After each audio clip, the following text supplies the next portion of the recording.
Hello and welcome back to Your Brain Lied, the podcast where we gently unpack some of the common tricks our minds play on us, all to help you live a more grounded and intentional life. Today, we're diving into a topic that's incredibly relevant in our modern world, one that many of us are grappling with right now: finding home when you can work anywhere. It's a beautiful, liberating promise, isn't it? The ability to untether yourself from a physical office, to pick up and move to that city you've always dreamed of, or even to work from a beachside villa. On the surface, it sounds like pure freedom, pure happiness, and a part of your brain probably tells you it is. But here's the subtle truth.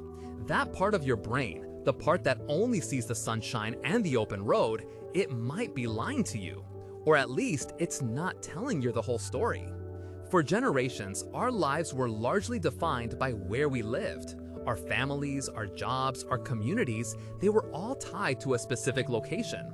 Then came the internet, and more recently, the global shift that made remote work a mainstream reality. Suddenly, the chains were off. People packed up their lives, moving to places with lower cost of living, better weather, or closer to family, or simply to experience something new. The world became your oyster, and your brain probably celebrated this newfound flexibility. It probably imagined endless possibilities, boundless joy, and a life free from the old constraints. But for many, myself included in observation, this radical freedom has come with an unexpected side effect: a profound sense of rootlessness. You might find yourself in that dream city or that picturesque small town, only to feel a persistent hum of unease, a feeling of not quite belonging, a quiet emptiness where you expected vibrant connection. You have the freedom, you have the flexibility, you have the beautiful scenery, but you don't feel at home. This isn't a failure on your part. This is your brain encountering a brand new landscape, a brand new set of rules, and realizing that some of its deepest, oldest needs aren't being met. Think of your brain like a brilliant, powerful GPS system. When you decide to move somewhere new for a remote job, your brain plots the most efficient route to the destination: new apartment, good internet, maybe a local gym. It's fantastic at logistical problem solving. But what that GPS doesn't always account for are the deeper human needs, the psychological fuel stops and emotional rest areas you need along the way. It shows you the destination, but not the often unseen infrastructure that makes a place feel like home. What exactly is home beyond a physical address? Our brains are wired for connection and belonging. For centuries, our survival depended on it. We needed our tribe, our village. We needed familiar faces, shared rituals, a sense of place. While we're no longer foraging in the wilderness, those fundamental needs haven't disappeared. They've just gotten a bit quieter, a bit more abstract, and a lot easier to overlook in our hyper-individualized mobile world. When we talk about home, we're often talking about a sense of psychological safety and stability. It's the comfort of routine, even simple ones like knowing the barista's name at your local coffee shop. It's the ease of bumping into a friendly face at the grocery store. It's the deep knowing that you have people, a community, who genuinely care about you, who know your story, and who you can rely on. It's the feeling that you have a specific, valued role within a larger social fabric. When you relocate, especially repeatedly or without a strong anchor, these foundational elements get stripped away. Imagine a tree. Its beauty is in its branches, its leaves reaching for the sky. But its strength, its very life, comes from its roots. Those roots don't just hold it in place. They draw sustenance from the soil. They connect it to an entire underground network of other plants and fungi. When you're able to work from anywhere, it's like a tree that can lift itself out of the ground and replant itself. This sounds amazing in theory, endless perfect soil.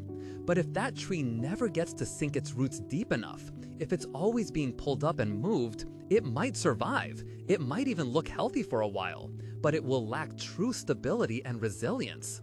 It won't have the deep, nourishing connection to a place and its ecosystem. Your brain, in its deep wisdom, is asking for those roots. So what are the challenges of this rootless existence that our brains struggle with? One of the biggest is an identity shift. Our sense of self is often deeply intertwined with our environment and our relationships. Who are you when your external markers are gone?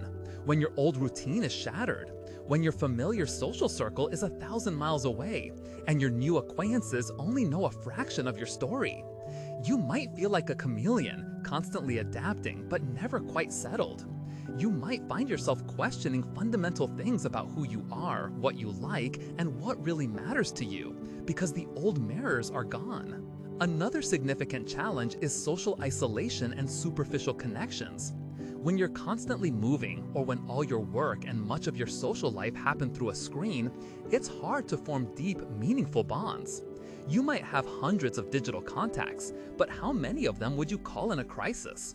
How many truly know the everyday you, the person beyond the carefully curated online persona? Starting fresh in a new city as an adult is tough. People have established friend groups, busy lives. It takes immense intentionality and effort to break into those circles. And when you're not sure how long you'll stay, the motivation to make that deep investment can wane. Your brain yearns for that deep human connection, the shared laughter over a real-life meal, the quiet understanding that comes from consistent presence. Then there's the decision fatigue and overwhelm. The freedom to work anywhere often comes with the freedom to live anywhere. Do you stay here for another year? Should you move to that trending city? What about that quiet beach town? The sheer number of options can be paralyzing. Your brain, which likes clear paths and predictable outcomes, gets overwhelmed by the constant pressure to optimize, to choose the best place. This can lead to a state of perpetual dissatisfaction, where you're always wondering if the grass is greener somewhere else, even when you're in a perfectly good pasture. This is the grass is always greener trap, fueled by an endless scroll through beautiful travel photos and curated online lives. Your brain, always seeking novelty, can convince you that true happiness is just one more move away. But often, it's not the place that's the problem, it's the lack of internal anchors. So how do we reclaim home when our physical address is so fluid? How do we give our brain what it truly needs, even when the world is telling us we can have anything we want? It's about consciously building what your brain instinctively needs. It's about creating a new map for home that isn't dependent on one single location. We need to deconstruct home from a fixed point into a collection of pillars that we can carry with us or build wherever we land. The first pillar is routine and ritual. Your brain loves predictability. It creates a sense of safety and control. When your external environment is constantly changing, you can create internal anchors through consistent routines. This isn't about rigid schedules, but about creating small, meaningful rituals that you can replicate anywhere. Maybe it's making a specific type of coffee every morning and savoring it for 10 minutes before opening your laptop. Perhaps it's a weekly walk in a local park, wherever that park might be. It could be a dedicated hour every Sunday for journaling or calling a specific friend. These aren't just habits, they are small acts of self-care and self-definition that tell your brain, hey, some things are stable, some things are mine, no matter where I am. They create a sense of belonging within yourself. The second pillar is intentional connection. This requires effort, but it's vital. If your old connections are far away, schedule consistent video calls. Make them a non-negotiable part of your week.